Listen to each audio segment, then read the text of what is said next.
are going to look at our power of order, get a little insight into that. With all the powers, there's so much, so many different characteristics of each power. So one service cannot always do it justice, but we're going to do a spotlight on it. So I'm going to begin this morning with Matt playing a video. It's a short clip entitled Mother Nature. Some call me nature.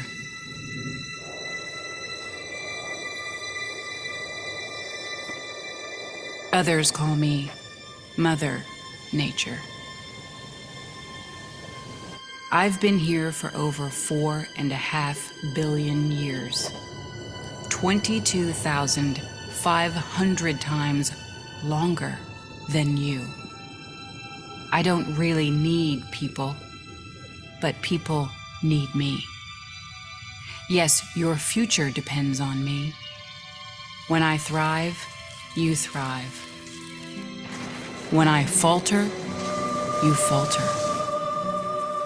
Or worse.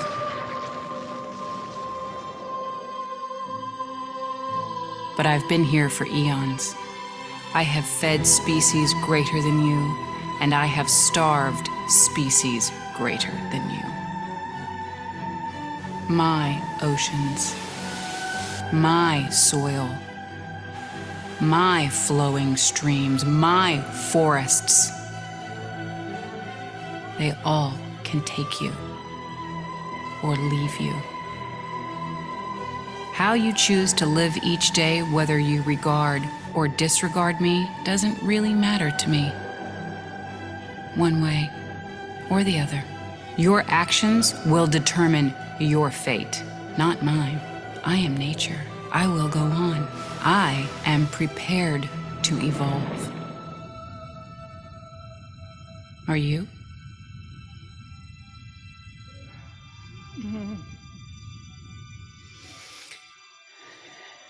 Little 2-minute video chocked full of power, right?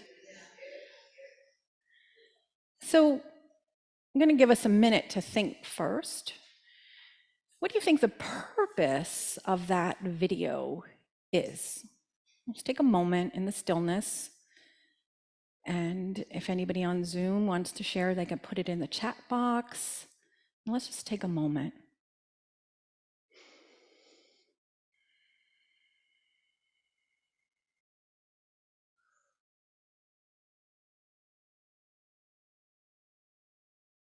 Okay, let's start here in the sanctuary. I think, Steve, you had your hand up. We better wake up. Our leaders better wake up. Thank you. Ask what we're waking up to. Nice. What else? Jen. Call for introspection to see how we're affecting nature and what we're doing. Yeah, a call, introspection. How are we impacting nature? Anybody on Zoom there, Matt? Yeah, Lynn says we need to respect nature. We need to respect nature. Donna. I would also add, and how are our actions affecting ourselves and our future generations? Yes, right? The law of oneness, beautiful, right? We think, like, yes, we're impacting nature, but if we're all one, we're impacting us, right? Was it Linda? Hi, Linda, good to see you. I just felt immense gratitude. Yeah, it brings you see some of those pictures, the majesty, the power, right? Anybody else on Zoom? Matt? Nope. Yeah, so beautifully spoken, to get us to realize the law of oneness, to get us to realize that humanity's actions not only impact nature, planet Earth, the universe, each one of us, but us, each one of us ourselves. And for purposes of impact and power, Mother Nature has been given the human ability to speak. right? And played powerfully by the actress Julia Roberts. And she shares, this is just one little thing that she shares in that powerful clip. She says, I have fed species greater than you. I have starved species greater than you. My oceans, my soil, my flowing streams, my forests can take you or leave you. How you choose to live each day, whether you regard me or disregard me, doesn't really matter to me one way or another. Your actions will determine your fate, not mine. I am prepared to evolve. So what tone does this strike?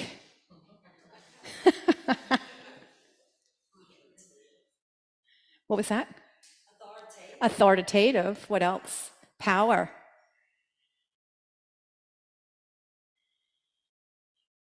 Vicky. Separateness.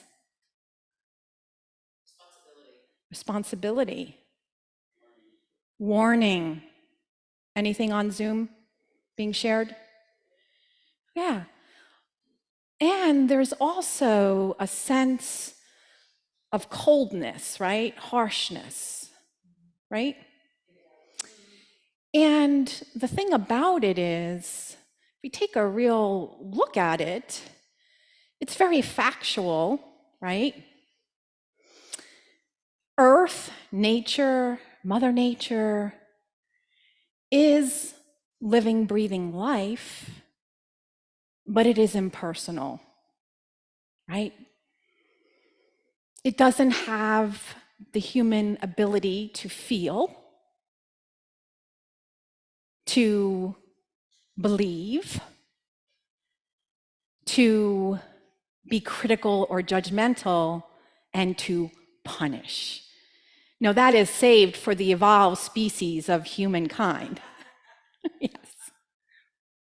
Right? And so often we want to personify, nature. Don't make Mother Nature angry. Or we do that to God, Source, the mysterious presence.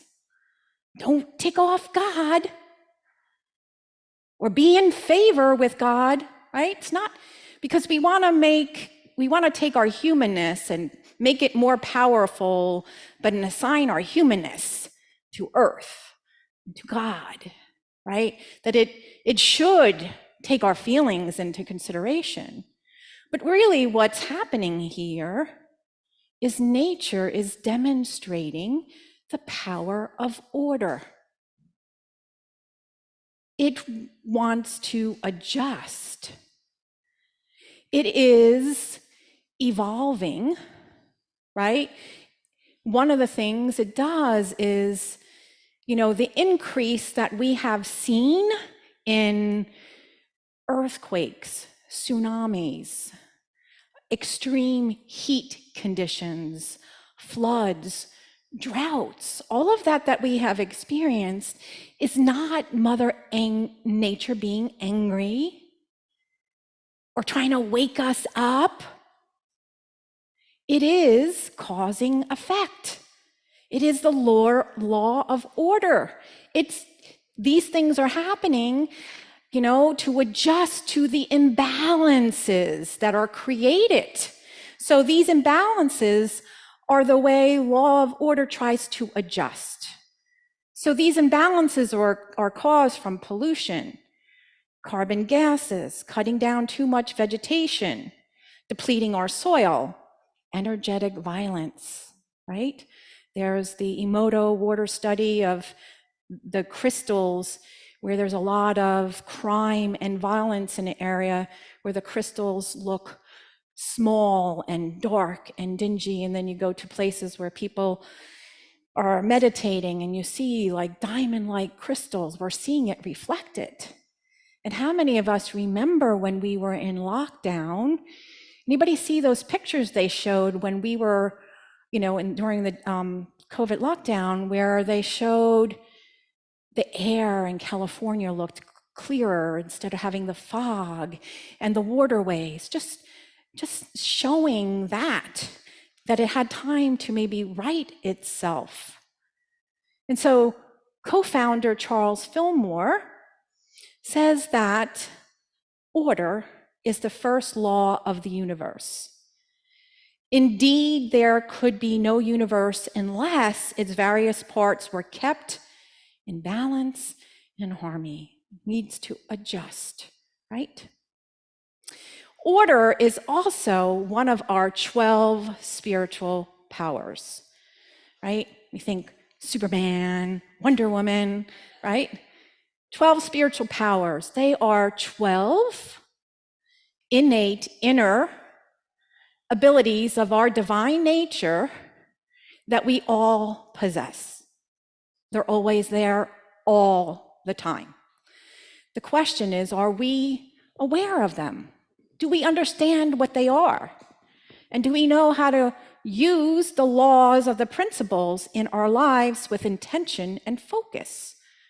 Or we're totally not aware? Or are we coming from our ego? So always operating, but the question becomes is, do I understand it, right? Do I understand what this principle and power is all about, not only in nature and the universe, but in my life? And can I consciously choose to use it from my divine nature rather than ego or just being oblivious to it altogether, right? When we pollute. That could be a conscious choice, like, hey, I don't really care. Or it could be like, I really don't know that this is affecting anything. So our power order is our ability to organize, to align, adjust, balance, and evolve. So like I said, there are many aspects. We can see all of these qualities and they all fit together. So this morning, I'm going to give an overview of this and see when we are using them in ego conscious versus from our divine spiritual consciousness, what it may look like. And for this morning's purpose, we're going to look at organization and prioritizing our life. And next week, we're going to look at what does it mean to adjust to poles, right? So let's just take an overview of the power itself. So when we are centered in ego, it's like the Goldilocks, underdeveloped, too much, overdeveloped, or our divine nature, perfect. This is the sweet spot. So I'm just going to do it from ego consciousness and put it all together. So when we're centered in ego consciousness or where we're not aware, we don't understand the power, it shows up in our physical environment as our inability to organize, prioritize, balance, and make adjustments. It could be in our physical space, our thoughts, in our life intentions, how we go through our day. To the other extreme, we can become meticulous. We can be compulsive about our environment, right? And where we may ruminate over something instead of ordering our mind or reaching for another thought. How many of you can be, I had an experience with a loved one who is very organized and orderly. And so when I would have a drink of whatever beverage it would be when I was at their house, and I would just have like 4 or 5 sips, leave it there, go do something else, I'd come back to go get it, and it was washed out already, put away. And I'm like, love her. Anyway, but that's, it's not right or wrong. It just is, right? And also when we're in ego or unaware, we also are not making our core values, our life intentions, front and center, a priority. We just kind of go on either automatic pilot, or it's like, my boss defines me, this defines me, my kids define me. And I'm not saying that we're not to be in relationship, but we just go about by society's rules rather than prioritizing reacting to what is most important in our lives. And how we order our life, meaning what I hold in my beat, remember that from a couple of weeks? Consciousness, beliefs, emotions, attitudes, actions, and thoughts have the power to create my world, right? Yes, impermanence happens and things happen, but a lot of what we are energizing will order our world, cause effect in our world. And so when we're in our divine true nature understanding, we can use our power to organize not just our physical space, but our thoughts, prioritize what's most important and what we value. We can hold to the poles, which we're going to talk about. I don't think that's so important, poles. How do we hold light and dark, work and rest, right?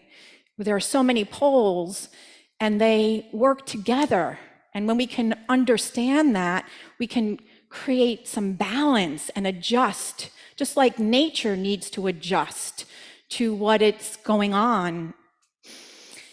And divine ordering our life. We hear it's in divine order, and sometimes it's used as a passive activity. I'm going to put it in divine order. God will take care of it. My friends, divine order, divinely ordering your life, what is happening? You know how nature says it doesn't matter? It's up to you. Your actions will determine your fate. How you are ordering your beat is how you're divinely ordering your life. So divine order is mind, idea, expression. And that means that Emily Cady speaks and says, the desires of your heart that are knocking deep within your spiritual heart is those possibilities you're glimpsing from your greater self and divine mind, mine. An idea comes in, a plan, an intention. Oh, I'm getting the call to be more compassionate and to be a compassionate presence to others. See, we always look at the workforce. You know, I want to be a writer, or I want to be a teacher. Yeah, that's also important. But it goes down to who we want to be. Okay? Expression. How do I be the expression I desire? Okay, the plan, order. This week, once every day, I'm going to make a phone call. Maybe it's somebody in this community and ask them, how are you doing? Just for the heck of it. Could be that divinely ordering. All right, so for today's focus, let's look at ordering, organization, and prioritizing our physical space and what we value. And so here we are. Yes, I don't know which side of the room you are experiencing in this moment. So you can ask the question, is my environment an orderly sanctuary? And it doesn't mean it doesn't have a cup of water on the table. Or is it a disorganized space for my stuff? Or a meticulous museum with the slip covers, don't walk in the living room, don't touch that, or somewhere in between. Anybody? Not talking. Okay, Matt, did you want to share? He's. My office is, I know where everything is, but you walk out and like, oh my God. It's a disorganized space. And yeah, got it. Except when I'm asking for a certain document, sometimes I'm just letting the secret out. And then it becomes an adventure of look and find. Gwen. Sometimes it appears to others that it's a disorganized space and they become overwhelmed, but it's all right with you. Yeah, okay. So it's also, clutter can be, right, subjective is what you're saying, right? If I know where everything is and I'm good in it, Doesn't matter, okay? So one of the things that you can do, I often hear people, get overwhelmed if you have that clutter, and if you'll know when it's time to maybe to declutter if it takes you a long time to find something on a frequent basis, right? I'm not talking about like, where did I place my cell phone, which I do a lot, but that's power of order too, being focused in the moment, right? But if you're finding yourself doing that, or you're finding like, I need to go somewhere else to do this work because this is overwhelming me, the space is overwhelming me, it might be something.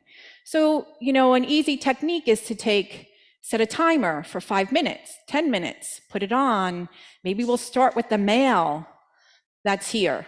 Or maybe it's the front seat of my car, so a driver can be a passenger in the car.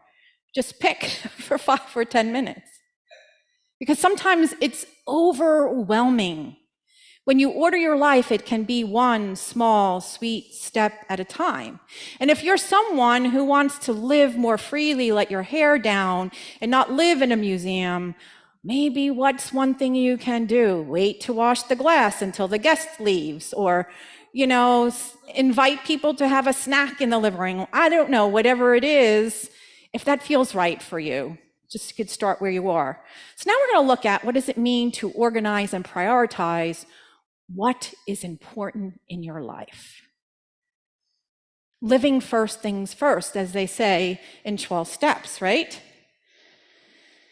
So do you have a plan? And I'm not talking about making a plan that's 5 pages long with 15 bullet points for each, right? Whatever your plan is, in the simplest way that you can do it. And so these are all the things that most people really desire. They're attached to prayer requests that we hear here in the sanctuary that come in through the prayer request, is care for our body. Is that a priority in your life? Is it sometimes? Is it a focus on a regular basis? Do you spend time befriending your body, listening to what it has to say? And again, remember we talk about ego to one extreme to the other, right? Where we don't do anything at all, we ignore it. Or we can be the other extreme where we're working out way too much, 7 days a week, 3 or 4 hours. There's someone who I know will even work 4 or 5 hours on a walking treadmill. And, if somebody, there were guests who wanted to order pizza because they didn't have anything since the morning, were not allowed to eat pizza because it was too tempting. See how we can get to extremes. Now, I'm not talking about alcohol or drugs here, but again, the poles, right, of extremes. Harmonizing your relationships. In the Atlas of the Heart, we talked about connection. Is that a priority in my life? Or do I wait for conditions to be so for me? Is there a relationship I want to focus on? How do I, sometimes people want to affirm a soulmate in their life.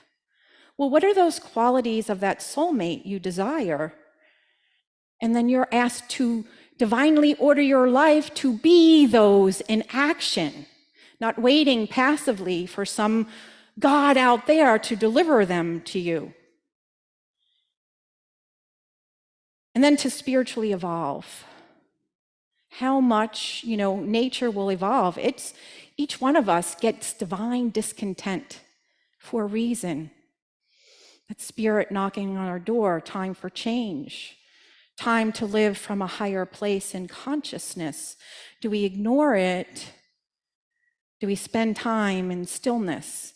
Do we make prayer a regular priority, time in nature, spiritual nourishment through reading, taking a class, time in the stillness, doing nothing, gardening, all those things? Are they a sometimes thing or a regular thing? And the other part is, again, my commitment in serving others. We can go to the poles, right? Where there's no self-care, then I want to focus all on self-care, and I can't do anything over here. And then we learn how to hold those balances, because that which I seek to be, I'm putting out into the universe, is mirrored back to me. And I don't do it for selfish reasons, but how am I showing up to say, I wonder how I can support someone.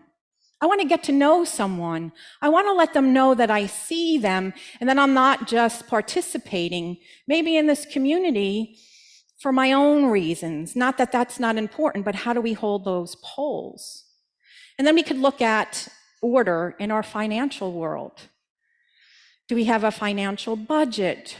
Do we have a plan to get out of debt? Or is it fly by the seat of the pants? And then, do I give to what I value? Or do I say there's nothing left and I don't give to what I value? If you want to know what you prioritize in your life, look at where you spend most of your time and where most of your money might go. And that can give you a clue. So we're just going to do a quick little thing. I gave you don't have to do this now. It's how much do I put first things first? There's a handout. Matt, I'm going to ask you to put that in the Dropbox. Did it work? Awesome. You figured out the setting. Woo woo. Okay, so just pick one of these for right now. And just be honest with yourself.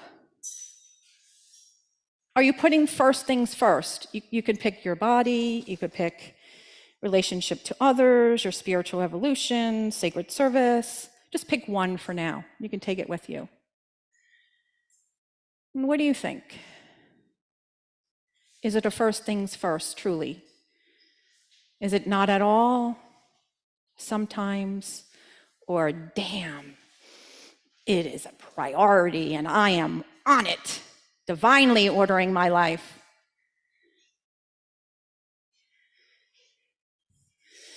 So if anybody wants to share their area and their physical space could also be on there. Anybody? Any takers? Want to share? Who, did somebody have their hand? I missed. Oh, Vicky, go for it. I think sacred service. Sacred service. Let's say somewhat. Somewhat. Okay, so wherever you are, this is not like, look at me, I'm great, I suck, excuse my mouth. It's not what this is about. This is for you to reflect, right? You have a starting point. And then you could say, what's one small thing, right? We're not going to end the hunger problems of the world. What's one small thing I can do in sacred service? And it sounds like it's coming up next week. Sacred Movement Workshop. If you haven't been with Vicki and one of her workshops, boy, you're really in for a treat. Yeah, I know it's going to be a good one, right? Sacred service. But there's that call for maybe more. Awesome. So think of one small thing. Deborah. Looking at this, I'm looking at relationships with others as taking a higher priority than my actual relationship with myself. There you go. Again, there's the poles, right? When things are out of balance in nature, it does things to adjust. How do we hold the poles? And when you begin to be aware of the poles, self-care, service to others. How am I holding those poles? Can I balance that? Sometimes, if you're sick or something, yes, of course. But to be aware of that. And so we can make adjustments. So think of one thing that you can do. So this is for you to take, if you so choose, to work with it, and then just pick one and say, what's one small thing I'm going to focus on this week and be consistent with. And so as we come to a close this morning, like I said, next week I'm going to look at polarity. We experience a lot of polarity, lots of it. So just putting a little snapshot on that, and then, I think it's very empowering to us, knowing how we can adjust and balance if we so choose. Polarities reflect separation consciousness. Somebody said it before. I think it was Vicky. Separation, you said, right? Holding the poles. What does that mean? What does polarity look like in my life? So that's what we will focus on. So I'd like to close with this little quote and then a poem. Declutter your mind, your heart, and your home. Let go of the heaviness that is weighing you down. Make your life simple, but significant by living first things first. And so I invite you to begin to just, if you want to keep your eyes open for this poem or closed, we're going to lead right into meditation with this. And this was written by Patricia Fleming. The years have passed by in a blink of an eye. Moments of sadness and joy have flown by. People I loved have come and have gone. But the world never stopped, and we all carried on.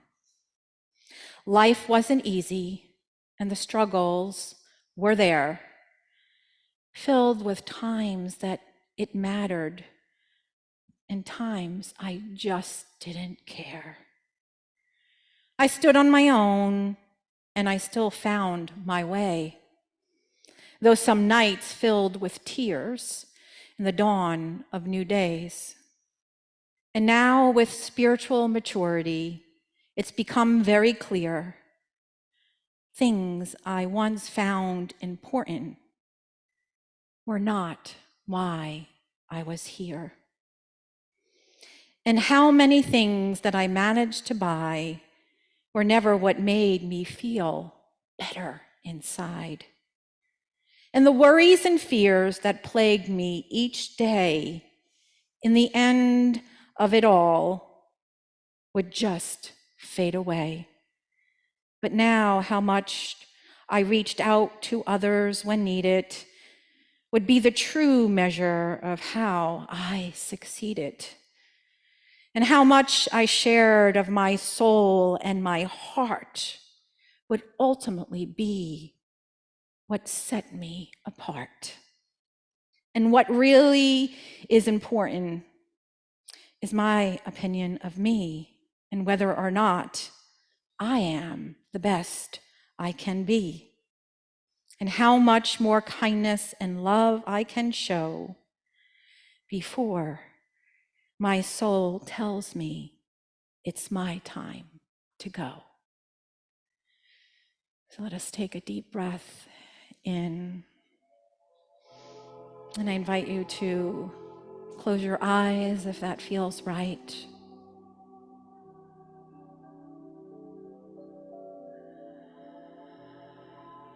Noticing your body temple. Noticing your feet. Noticing if they feel warm and cozy like mine because I am wearing fall boots. Or cool in flip-flops or bare feet. Notice your hands, the hands that nurture yourself and seek to nurture others. And notice your back in every limb and organ, giving thanksgiving for the body temple in all the ways it supports you. And holding in prayer for the body, that which seeks healing and kindness and love. Speak to those places now. A simple I love you, as you allow it to speak in the stillness.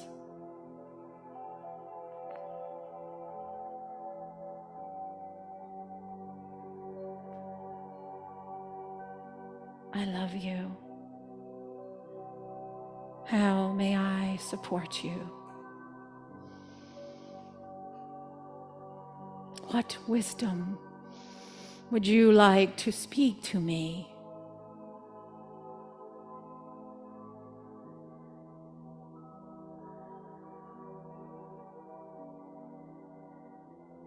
And focusing now our attention on our spiritual hearts as we sense our breath flowing in and out from our heart space. With every breath, setting the intention to move and breathe in the unified heart-mind, in the awareness of the unitive consciousness of the divine, knowing that our hearts beat at one with the universal presence of love, of life, and of wisdom, and that our hearts are unified and divinely ordered in seeking that which we are called to live first things first. Where am I being called to divinely order?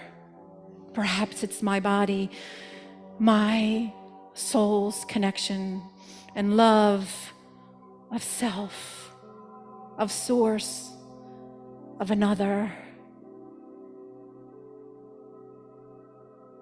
As we rest in the stillness, allow the desire of your heart that seeks balance and organization and to be vibrating as the light and priority it seeks to be. Allow it to speak to you with clarity in the stillness.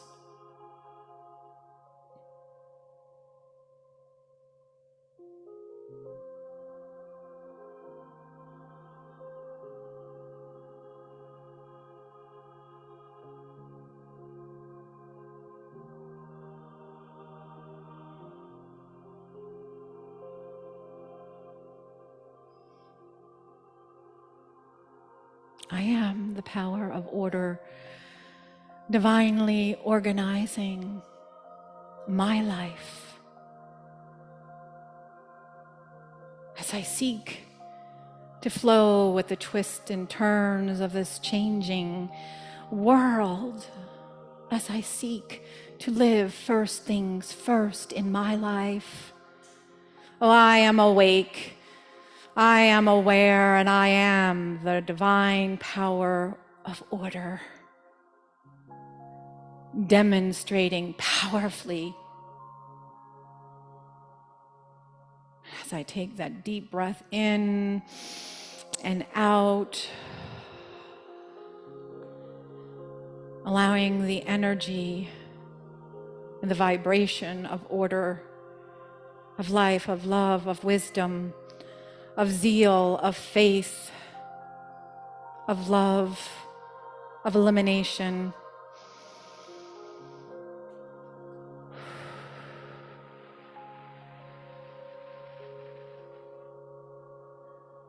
to fairly sizzle and to be known.